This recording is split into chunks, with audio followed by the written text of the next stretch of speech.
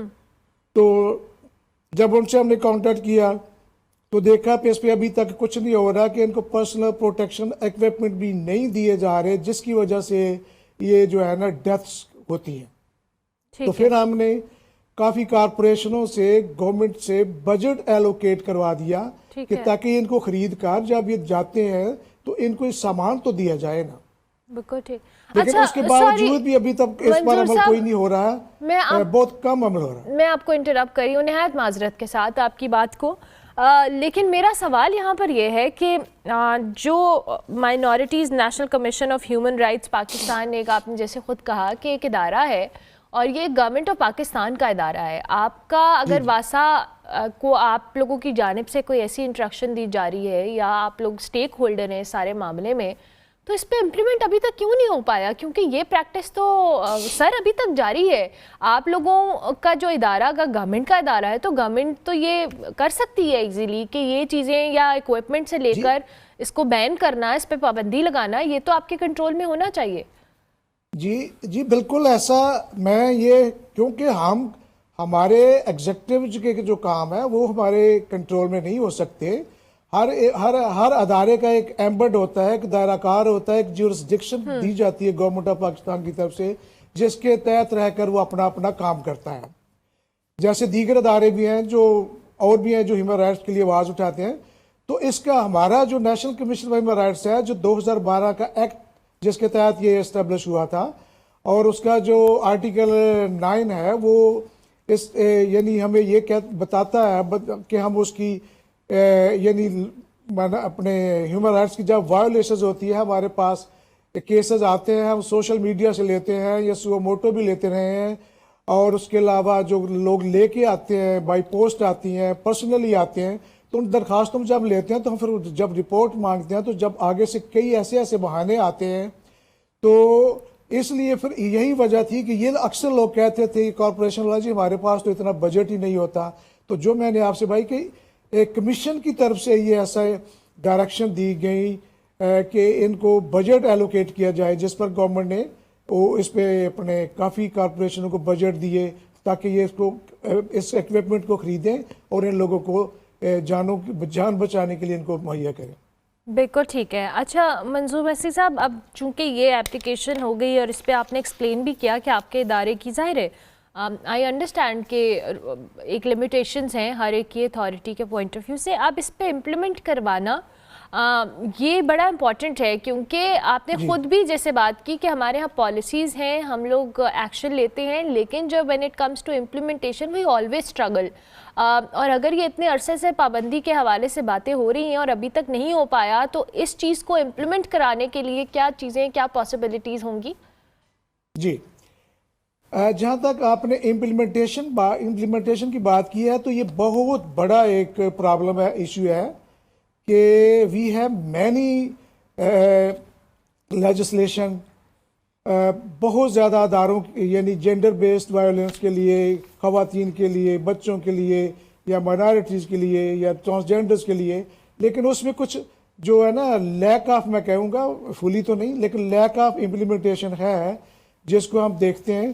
اور یہاں تک میں مثال دوں کہ گورنمنٹ اس میں ہیلپ کرتی ہے کہ یہ جو میں نے ریگولرائزیشن کا آپ کو پہلے بتایا انہی کی ملازموں کا، تو اس پہ ایک ایسا فیصلہ لیبر کورٹ نے دیا ہوا تھا کسی وقت کہ جس پہ وہ نا، تو پھر یہ ایک سیال کوٹ کارپوریشن کا فیصلہ یہ معاملہ تھا، تو لیبر کورٹ سے فیصلہ ہوا تھا، تو اس پہ امپلیمنٹیشن ہی ہو رہی تھی کتنے سالوں سے.